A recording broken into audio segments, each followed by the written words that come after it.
നമ്മൾ 7 മണിക്ക് ചെല്ലും രാവിലെ. അന്നൊക്കെ 7 മണിക്ക് ചെല്ലാൻ പറയും.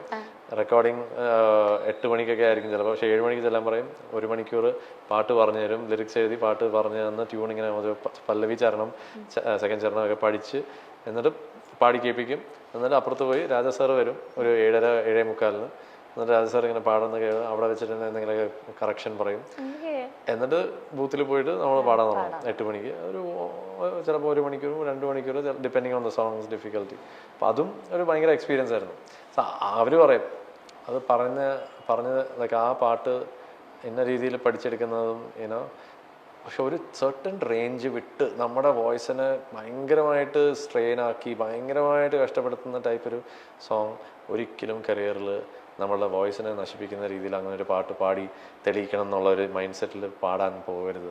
നമുക്കൊരു ത്രഷോൾഡ് ഉണ്ടാവും, ഒരു ഭയങ്കര റേഞ്ച് വരെ പോകുന്ന ഒരു ത്രഷോൾഡ് ഉണ്ടാവും. പക്ഷെ അതും കഴിഞ്ഞ് നമ്മുടെ വോയിസിനെ തന്നെ ചിലപ്പോൾ ഹേർട്ട് ചെയ്യുന്ന രീതിയിൽ ചിലപ്പോൾ നമ്മളെ ചിലപ്പോൾ അങ്ങനത്തെ ചില സാഹചര്യങ്ങൾ അത് ചൂസ് ചെയ്യണം. എത്ര വലിയ ഓപ്പർച്യൂണിറ്റി ആണെങ്കിലും എക്സാക്ട്ലി. ഈ പാട്ട് അപ്പയുടെ ഹരിവരാസനം കേൾക്കുമ്പോ കരയാത്തതായിട്ട് മേ ബി ആരും ഉണ്ടാവില്ല. എന്റെ അമ്മയൊക്കെ എപ്പോ കേട്ടാലും ഇരുന്ന് കരയും. സ്റ്റിൽ ഇപ്പൊ വെറുതെ വെച്ച് കൊടുത്താലും എന്റെ അമ്മയുടെ ഒക്കെ കണ്ണു നിറയും. ആ ഒരു സോങ്ങിനെ പറ്റി ചേട്ടൻ എന്താ പറയാനുള്ളത്?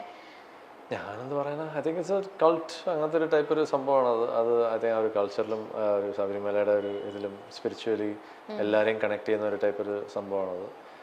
അത് ഞാനെന്ത് പറയാനാ, I think it's just once in a while അങ്ങനത്തെ ചില സോങ്സ് ഒക്കെ. അതൊരു വെറുതെ ഒരു സോങ്ങും അല്ല അത്. ഐ മീൻസ് ലൈക്ക് പ്രോപ്പർ ഒരു ആ ഡിവിനിറ്റി ആയിട്ട് കണക്ട് ചെയ്യുന്ന ചില ഒരു എനർജി ആയിട്ട് കണക്ട് ചെയ്യുന്ന ഒരു സംഭവമാണ്.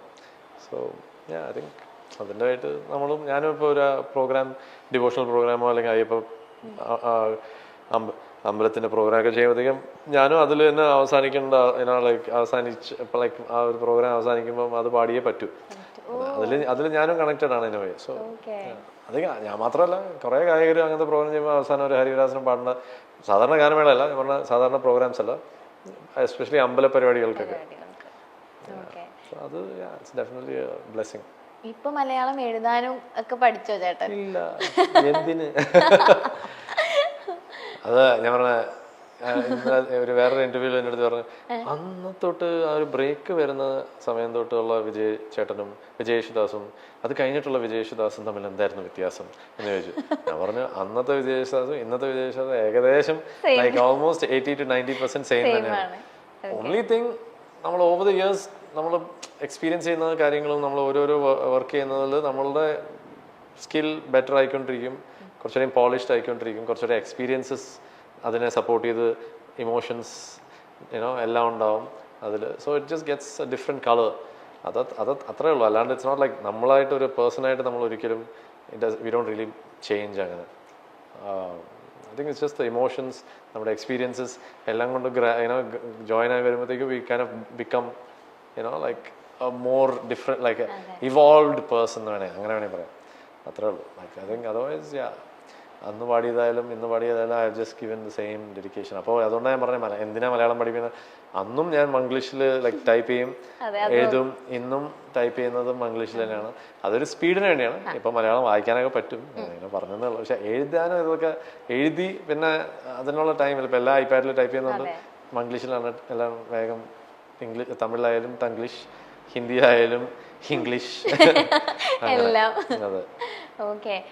കൺവീനിയൻസിലാണ്. നമ്മൾ റെക്കോർഡിങ്ങിന് പോകുന്നു, അവിടെ ഇരിക്കുന്ന ആള് പിന്നെ വായിക്കാനൊക്കെ പറ്റും ഇപ്പോൾ, പക്ഷെ ആവശ്യത്തിന് മാത്രം.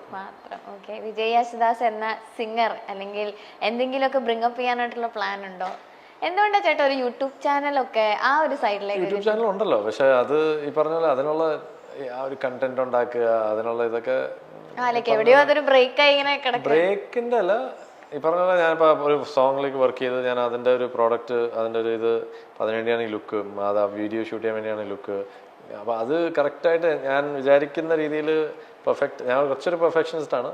അപ്പോൾ അതുകൊണ്ട് അത് അത്രയ്ക്കും പെർഫെക്റ്റ് ആയിട്ട് എല്ലായിടത്തും കൊണ്ട് എത്തിക്കണം എന്നുള്ള ആഗ്രഹത്തിലാണ് ഇങ്ങനെ നിൽക്കുന്നത്.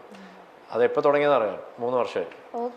ആ ഒരു പാട്ട് ആ പാട്ട് 2020 ഡിസംബറിൽ എനിക്ക് കോവിഡ് അടിച്ചിട്ട് ഞാൻ ഹോസ്പിറ്റലിൽ കിടക്കായിരുന്നു 10 ദിവസം. ആ സമയത്ത് കുറേ പാട്ടുകൾ ഞാൻ ഒരു 5-6 വർഷത്തിലൊക്കെ ചെയ്തിട്ടുള്ള ചുമ്മാ ലാപ്ടോപ്പിലൊക്കെ ചെയ്ത് വെച്ചിരുന്ന പാട്ടുകൾ ഇങ്ങനെ എടുത്തെടുത്ത് നോക്കി ഏതെങ്കിലും ഒന്ന് ഇപ്പോഴത്തേക്കൊന്ന് റിഫ്രഷ് ആക്കി എടുക്കാൻ പറ്റുന്നു. അങ്ങനെ ഒരു ഫോൾഡറിലേക്ക് കുറേ പാട്ടുകൾ ഇങ്ങനെ മാറ്റിയിട്ടു.